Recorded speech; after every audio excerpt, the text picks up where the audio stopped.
So Eastern Airlines was a major U.S. carrier. They had gone through Chapter 11 and then, unfortunately, a dissolution.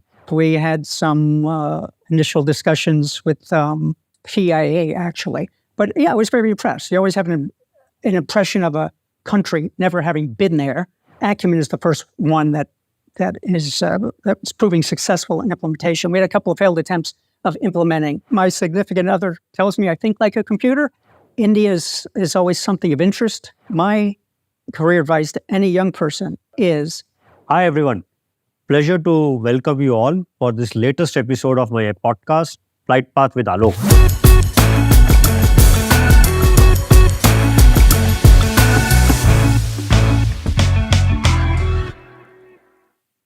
Today, I have the pleasure of meeting another esteemed guest in person, Mr. Arthur Kushner, who is the CFO and principal of Jetstream Aviation Capital. Welcoming Mr. Arthur Kushner in his offices in Miami, USA. Arthur, welcome to the show. Thanks very much, Alok. Pleasure to be invited. Thank you. So it's good to be in your offices, in your beautiful offices, I must say. Thank you. And getting your valuable time. Let's get straight into this, Sure. And start with knowing a little bit about you. First of all, I think my favorite question to start with my podcast is your career journey.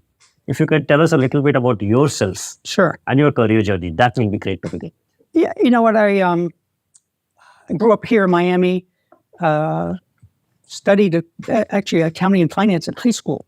My mother had an MBA, came from that side of the world, and pursued an accounting degree, started in public accounting. But what really got me then wasn't banking, private equity, a number of different things. But aviation was a key factor early on. My mother, if I just mentioned, actually had a private pilot's license. So my brother and I were exposed to private aviation as little kids. And I got a private pilot's license in high school. Probably would have pursued a military career were it not for these bad eyes, as you can tell from these giant glasses. Right. And always had an interest in the industry. So Stuart and I met in the early 90s. Stuart's one of our co-founders and our CEO. And he and I consulted together. The two of us for quite a number of years, predominantly in aviation. And we went off and did different things for a period of time. He was building a medical diagnostic business. I was working in private equity. And that was around the time where he started Jetstream with Conrad Tree and Bill Jones. And I was an early investor in the company and joined somewhat later on after they had already got their first capital commitments in 2010. Right. So that's how you then came on board, and now you are in this role in the business. That's great. So I would like to just do a little back and forth on your career journey as such, given whatever little I am aware of. You have already mentioned about the private pilot's license, which is great. That means you have a direct, first-hand, I would say, aviation angle involved in your career. And that helps. Obviously. Yes. And I do recall at one point of time you had mentioned to me your exposure into the software side, and your interest in software. That intrigued me when you were initially, when we met initially. I'd like to know a little bit more about that. Sure. One of the consulting opportunities Stuart and I dealt with was the estate of Eastern Airlines. So Eastern Airlines was a major U.S. carrier. They had gone through Chapter 11 and then, unfortunately, a dissolution starting in like 1989. But the estate had a number of assets, and the estate continued operating. And one of those major assets was a software application that was fairly sophisticated at the time. Although it was written in COBOL, it was millions of lines of code. It was single input, multi-module, interactive. And, when you think about that time frame, it was fairly advanced. And it was more advanced than any other airline had at the time. So the gentleman who was running the estate, who was trying to monetize what assets remained, this is after all the aircraft and engines and the core aviation assets, routes had been sold off. Right. And, then what's left are some intangibles and software and the like. So the objective was to try to market that software to other airlines. So Stuart was working on the marketing side. I was working on the capital raising side. And actually, Delta Airlines did a test of the system. One of the challenges, though, we had was, even though the software was extremely sophisticated, because it's a key operational application, trying to get comfort from the potential customers was a challenge. What, you're this bankrupt airline and you want us to give you all of our key operations and software? How do we know if you're going to be there tomorrow? So that was sort of the first professional exposure to software.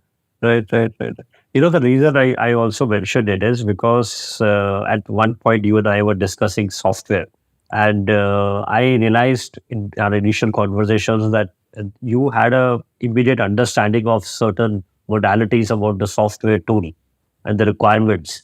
And I remember that this is why it was refreshing for me that customer who's in aviation leasing is also having an understanding of this piece, because then it makes my life easy when I'm talking to a customer. Yeah, I don't know if it's good or bad. My significant other tells me I think like a computer.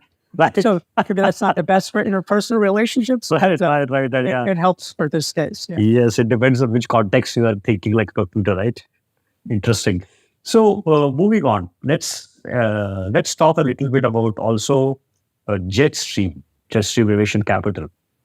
I think it's a very interesting business from where I look at it, not least because you have been, I think, heavily focused on Saab airplanes. Correct. And I have to admit that before I met Jetstream Aviation Capital, I had never dealt with this airplane type, though I had heard about it, obviously. But I didn't even imagine that these airplanes are being leased so frequently. So, it will be great to get a primer from you on, first of all, the airplane as such, why you invested in these airplanes, and secondly, then finally, what is the business model for you, Jetstream, as such? We operate very similarly to any other lessor or even the large public companies. The opportunity that Stuart identified in the space was there wasn't anybody with institutional capital operating in a very professionalized manner in 9 to 50-seat aircraft. Right. So that was the opportunity he identified. And 34-seat aircraft were sort of key in that realm. And at the time, were still the key aircraft in that 34-seat space were Embraer EMB-120 and Saab 340. Embraer had ceased supporting the EMB-120. So there were some issues there about longevity. And Saab, even though they had ceased production in, I think, 95, they continued to support at that time and until today, continue to have a robust engineering and part support program. So we started to acquire different portfolios of Saab aircraft on lease, and initially started with sale leaseback opportunities. And, initially we had various types of aircraft in that realm, from Cessna Caravans that were still current production, Viking 400 Twin Otter current production, but the majority of what we had was out of production. We had some Fokker F-27s. We had an assortment of different type of aircraft in that space, but continued to build Saab portfolio. We're the largest largest owner lessor of Saab aircraft in the world. So we have Saab 340, A freighter, B passenger, B freighter. There's a B plus model.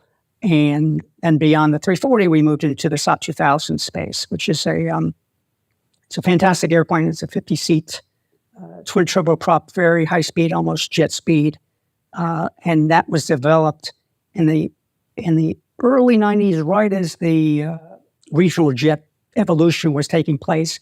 And it's unfortunate they only built 63 aircraft due to the competitive pressures from the regional jet market, but the aircraft still is a very attractive platform. Yeah, and one of the things which I'm curious about, why Saab? Why did you choose this aeroplane model? I mean, when you see at the leasing spectrum all across, I'm sure it's a great aircraft as such. Yeah. But it does stand out, right? That you're a dominant lessor in that space, and you're one of the maybe very few lessors.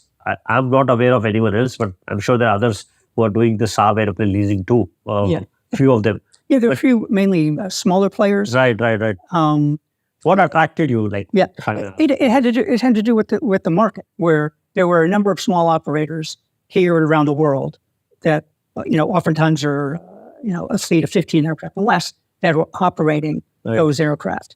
And based on what we talked about earlier with the continued support of Saab, there was particular opportunity there. In fact, our first customer was just located here in Miami International. We can see it from here. Right. So it was an easy opportunity. And in fact, Saab had their own leasing portfolio. And some of the initial aircraft we purchased came from the Saab leasing portfolio proper. And we said that, hey, we operate like a very large lessor. Some of the other parties in our space were very small, sort of mom and pop lessors.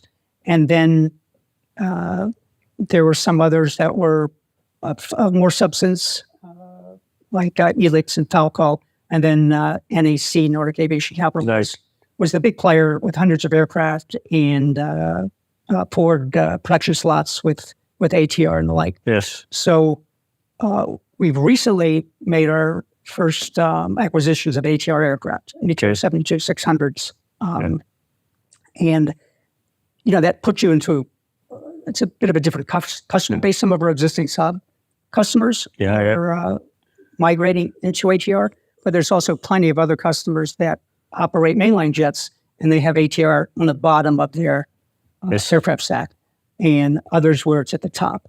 And the same thing on the leasing side, where for us, the 70-seat airplane is at the top of our portfolio, and there's other lessors where, they have mainline jets and ATRs at the bottom. So there's some interesting crossovers. Yeah, it is definitely, because, one of the challenges I see, like where I come from in India right now, the aviation market is booming, as everyone knows. There's a big order book.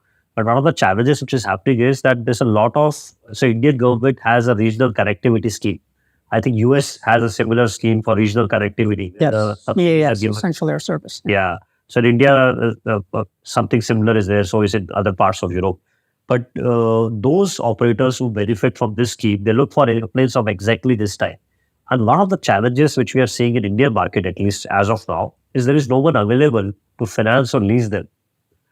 So it's very interesting for me to know that someone over here has done that, and obviously you're a global lessor. So it's a great proof of the fact that this can be done successfully. And such operators with smaller fleet bases can also be well supported, That's why it is. It is very interesting in terms of so you moved on to ATR 7 in the sense. Maybe moved on is the wrong word. But you have, correct. Yeah, you have just added ATR 70 to 600s. Yeah. And so far, how has been your experience? I'm not asking you to rate the two airplanes against each other, but if I have to talk about key differences, how will you rate that? As a lessor. Yeah, it's. One, there's a learning curve technically with regard to the aircraft, which our technical folks have undergone. And we had a good opportunity to acquire the aircraft we acquired, but they were on the ground. And so we have to go through some extensive make-ready processes, as opposed to stepping into a sale-leaseback situation where the aircraft are on lease and there's no transition and there's no CapEx required in a make-ready process to get the airplanes ready. So it's been a heavy lift, but we're doing well. We're working with initially some existing customers that I alluded to earlier that are either already operating or transitioning into the ATR aircraft. And then it's sort of dealing with a different manufacturer. So for the most part, we have a very close relationship with Saab. One of our colleagues is Swedish, based in Sweden, interacts with Saab headquarters daily. And we've had a very collaborative effort and relationship with Saab. So it's a new relationship with ATR, and developing those relationships, learning the people, learning how the company operates, so on and so forth. Have you got a French colleague yet? Not yet. We'll see. I'm sure that'll come. All right. Or Italian. Don't forget the Italian side. Right. Our Italians. Yes, you're right. Let's talk about your role, what you do now. So as a principal and CFO, and you are at Jetstream Aviation Capital, a global aircraft lessor, maybe tell me a little bit about your role, how your role has evolved, and what your role entails. initially, I think I was the fourth employee. Starting from scratch and building the organization, it's all the typical roles and responsibilities of the CFO position in any company, and that's just adapting to what the particular industry requirements, nuances are. In our case, one of the challenges we had is what brings us to talk about Acumen and Acumen Smarter Software. There was not an enterprise. There was not an enterprise software that was a fit for us, and Acumen is the first one that's proving successful in implementation. We had a couple of failed attempts of implementing an aviation legacy industry-specific application. Okay. Without that, you're doing a lot of disparate processes and analyses, right. and it certainly helps to be able to tie it all together. So that's one of the things that we've been working on now as the company's grown. There's been various times in the evolution of the company where there's time to take a breath in the portfolio as a static number of airplanes for a period of time. You can work on various improvements and implementations. And then there's times where you've raised new capital, you're acquiring aircraft very rapidly, and you're working at quite a pace and work to keep your head above water. As a CFO, if my understanding is correct, and it's very limited, obviously, in this space, is compliance is a big part of the job of a CFO, right? Yes. So, however, as an aircraft lessor, the lessor community is subject to additional compliances, being the nature of the global business, aircraft trading, etc. How do you see, if you maybe care to give me a little perspective on, as a CFO role, how do you see your role being different than what a typical CFO will be doing in any other company? Like in your particular role, are you involved in just the compliance, financial control, or is it more to do also you are, as a principal also, I believe you also multitask as a deal maker at times, right?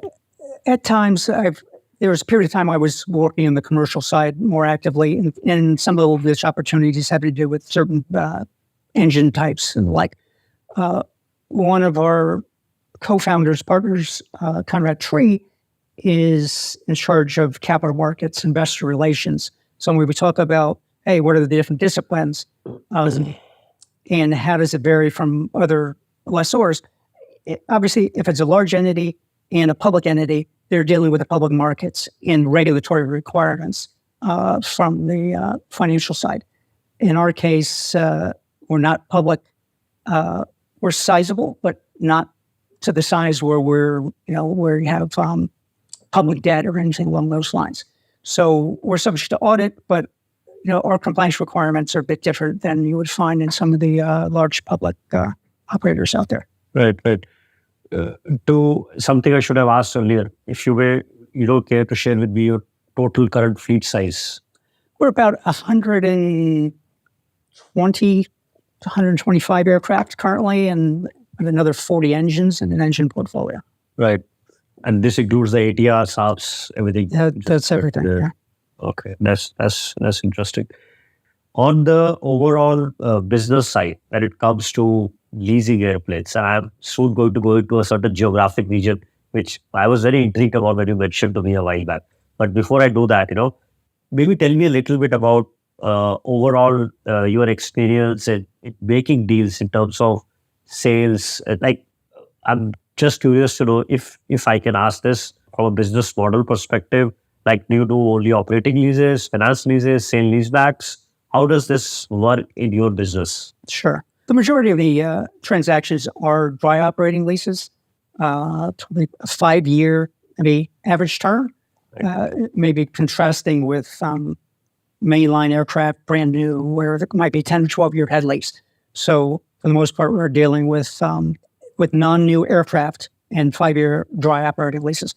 We have done quite a number of sale leasebacks in our earlier development of the company, which I find quite attractive. We touched on those a little bit earlier about all the benefits of not having any transition costs. Right. With moving into the ATR space, there'll probably be more opportunity to do that as well. That's very interesting, by the way, that you are saying there is no transition cost involved when it comes to talking about Saab airplanes, right? Any type of airplane. I'm just talking about in a sale leaseback scenario. Right. But when you take the airplane back at the end of the lease term, there is some... Oh, yes. Yeah. I'm just talking about initially. Right. Compared to leasing in an aircraft. Yeah, if you go to the market, you have to acquire an airplane and then address its delivery conditions with a new operator, potentially have to do various maintenance. So there's a time and a financial cost to that, as opposed to a sale leaseback where on day one, when you consummate the transaction, you're earning rent without any capital costs involved. Right. For the most part. Right. And that's where you're talking about how you're now dealing with the ATRs portfolio which you acquired, which are coming with a certain maintenance requirements. Right. Yeah. And I'm sure there'll be sale leaseback opportunities in that space as well. It just so happens there was an opportunity with the initial portfolio of ATRs that where they were on the ground, and that creates the opportunity as well. So, great. And which geographies you see particularly active for your business currently? We're probably majority North America, U.S. and Canada. Right. We have customers in Europe. We've had customers in Asia, in Central America, Australia. So global, although a concentration here. And obviously there are challenges with greater distance. And just like any other lessor, rule of law, jurisdiction, historical precedent with regard to reorganizations, right, and having access to your aircraft are all big considerations when it comes to picking a geography. Right. And obviously now with what's going on in Ukraine, insurers are particularly focused on geography. Yeah. True. That is true. Geographies. You have mentioned to me a while back Pakistan.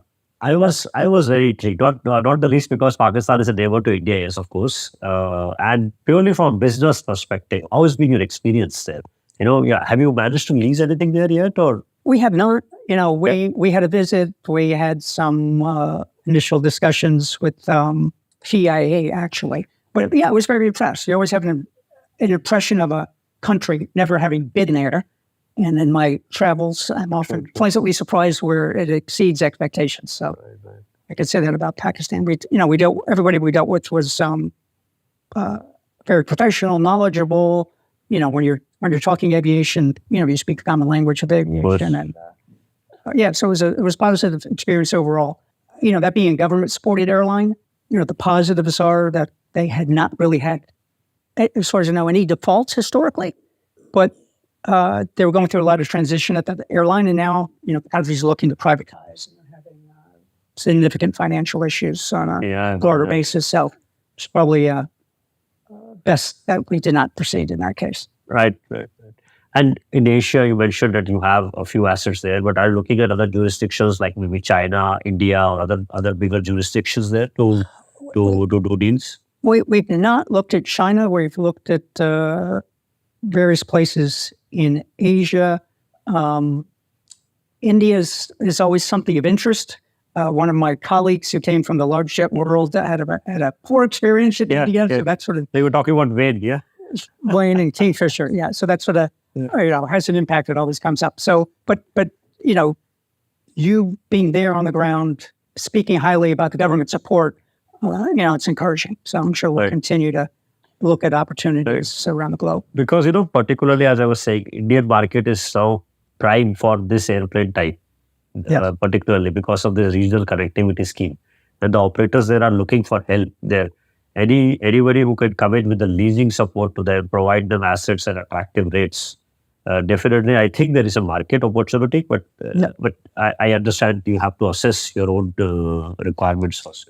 Yeah. And now, as a business, my understanding is why you have colleagues spread around the world. You mentioned you have a Swedish colleague managing a relationship with Sam, but I think Jetstream is primarily, or the corporate office is focused only in Miami. We have a corporate office in Miami. We have some team members that are in other states. So we have one person in North Carolina, one person in Tennessee, and then we have some folks on the finance team that are in Fort Myers and Orlando that started during COVID. We had not had a lot of team members that didn't reside here in Miami and didn't meet in the office in person. So we've gone through that COVID experience where for the most part, we've been out of the office since COVID started, and there's this big debate about to go back to the office or not to go back to the office. Overall, I think most companies, you see from the States, are split. Yeah. And we made hires out of town during COVID. And from my impression, it's worked well. So on a business perspective overall, the way the business is shaped for Jetstream and the operating model, the business model you have explained to me, what do you see? What do you feel?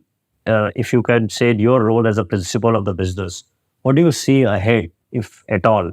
Any major challenges? In general, when you just look at the trajectory and the growth of commercial aviation, it's very positive with regard to the projected growth, and a number of the industry groups like ISTAT and others have quite a bit of analysis on that.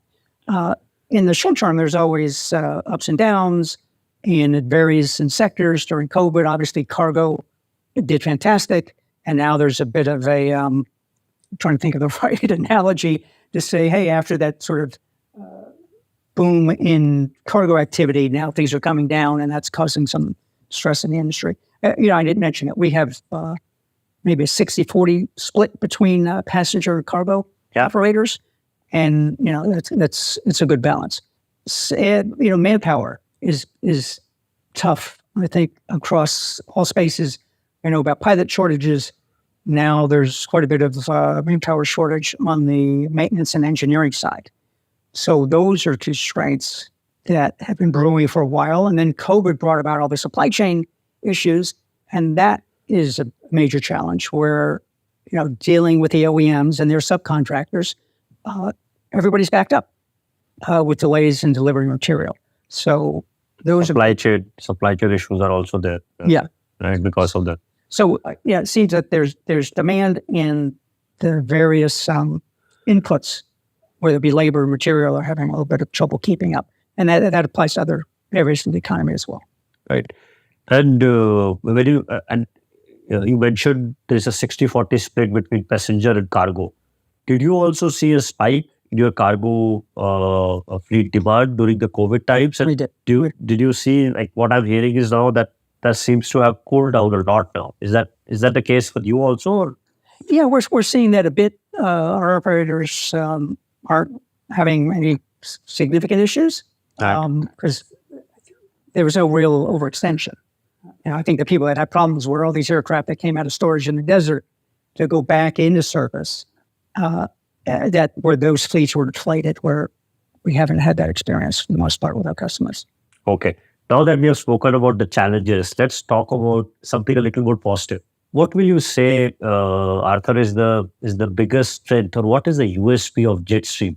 Yeah, I would say size, nimbleness, and then just the type of customer relationships we have. So we earlier talked about large lessors, new production airplanes. The aircraft goes out on the 10 or 12-year head lease with a big airline, and the staffs are interacting, but for the most part, there's not a tremendous amount of interactivity at the higher executive level in those types of scenarios. In our case, particularly Stuart has direct relationships with all the CEOs, all of our customers. It's very interactive and collaborative, and I see that as one of the major differences that also gives us a lot of flexibility. So it's like maintaining bespoke relationships or kind of a boutique feel of a business relationship with the customers. Absolutely. So I think those relationships are key, developing that kind of trust. So Stuart has great interpersonal skills on that front. And, we see it during tough times where you can work with your counterparties very well. We did that during COVID. Now, one thing I did not mention that's also different about Jetstream structurally is we don't have any debt on our balance sheet. Right. So we're in a position where all of our aircraft are bought with equity. Some of that had to do with the average value of the aircraft. Before getting into the ATRs, the ATR scenario might be a little bit different just based on the relative values and the benefit of leverage with those types of lease rates. But when it came to COVID and the ability to enter into forbearance agreements with our customers to help us collectively get through that crisis. We didn't have lenders sitting at the table being involved in that discussion or having requirements for their terms for those types of that's a huge advantage of accommodations. Yes, that was a huge advantage. That gives you flexibility to agree to your own terms, which suits your customer and you, without the pressure of the lenders' requirements. So that basically, that's a very unique point which stands out, I must say. And now looking at the Jetstream business career, you've had illustrious career, I think more than 35 years in the industry now, right? If I may ask, from a people perspective, you did mention one of the challenges you're seeing is people challenges. Yes. And I'm assuming they're same for across the board, retaining people, finding good people. And Jetstream, it seems, has been fairly successful in attracting young talent and retaining them. What do you feel has helped in being able to do that successfully? Maybe give me an example or two of that. Yeah. First of all, we're a small company, so it makes it easier. We don't have large requirements. But in the United States, we have a 3.5%, 3.4% unemployment rate. So there's competition for talent across industries. One of my colleagues went to a professional development course that ISTAT, the industry, had, and the feedback was interesting because he's dealing with his peers in that training course were from airlines, from other lessors, and you get some insight into how competitive it is to attract talent. We brought on a couple of folks right out of college this year, one on the finance side, one on the portfolio side. And there's a lot of opportunity in the industry. So I certainly encourage folks that are trying to decide on a career path or changing career path that the aviation space, whether it's on the airline side or whether it's on the lease finance side, there's a lot of opportunity there. Okay. So from a business side, you're saying Jetstream is focusing on career development for their younger executives to allow them to grow their careers. And that is one of the strategies possibly you're using to retain staff for long term, isn't it? Yeah. Is that correct, the way I paraphrase? Yeah. And obviously there's benefits of the company where you're enhancing those team members' skill set. Yes. And they get the benefit of that, ad infinitum, through their career in the future, whether it's with us or somebody else. So it's a win-win. I can't help but think of the famous, I don't know whether to call it a joke or the famous meme, I think. Since you're the CFO, you know what the famous CFO-CEO conversation. I mean, where the CFO is asking the CEO that why should we spend all this money in training these people if they're just going to leave us one day? And the CEO says, what if we don't train them at this day? Exactly. But you seem to have bridged that gap already in your mind. Yeah, we those synapses connected. It's not a problem. Yeah. So that would not have been difficult for your CEO to convince you, to spend money on. That's good actually. That's good because as a company, we also believe in training and spending a lot of effort and investment into training people and putting them through and like an in-house academy, and we can enhance their skills all the time. Absolutely. Yeah. That's a big factor. And I'm sure younger people now are aware of that. It's not just the cash compensation you get, it's what's happening from a career development standpoint. What are you learning? What skills are you going to get?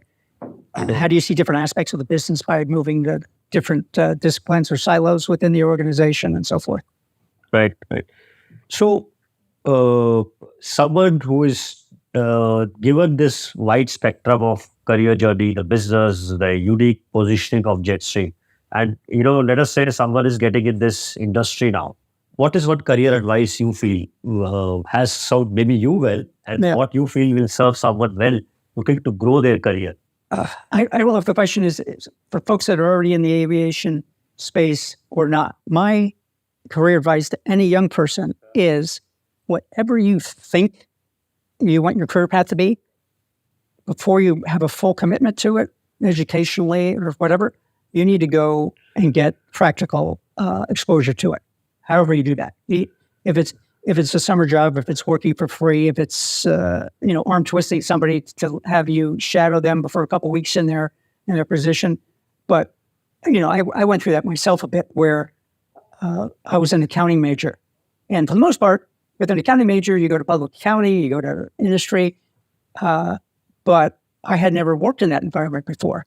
And I could tell you there was a bit of an awakening from studying a subject in school and maybe doing very well at it to here's the day-to-day life of what that career is. And it's better to understand that ahead of time than after the fact.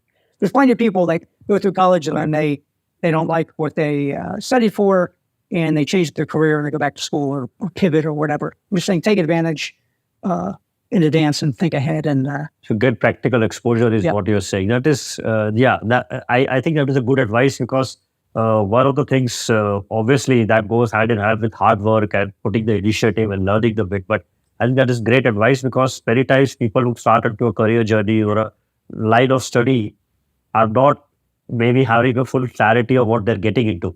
Exactly. Without getting a first-hand exposure. Yeah, they're studying academically, but they don't know what the lifestyle is or what the real job is. Right. And that's across, I think, any career path or industry. And that's about trying to match up, your aspirations and interests with what the reality of that career path is. Unless it's, hey, I know what it is, and I'm going to work in that environment because I'm building the skill set. I don't intend to do it beyond, 2-3 years. And then I have that feather in my cap and that knowledge, and I move on to what I really want to do. So it just forethought, planning.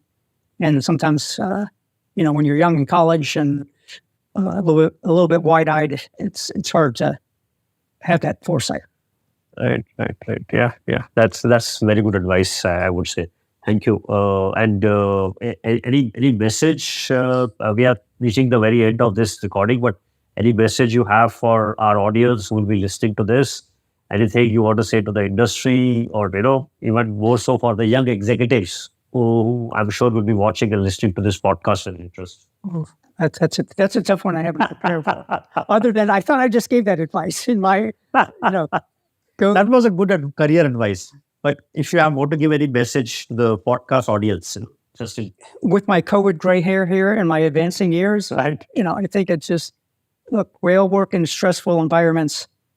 Sometimes you get a little bit of tunnel vision and just try to keep things in perspective and, manage your mental health and stress, and you'll be better off.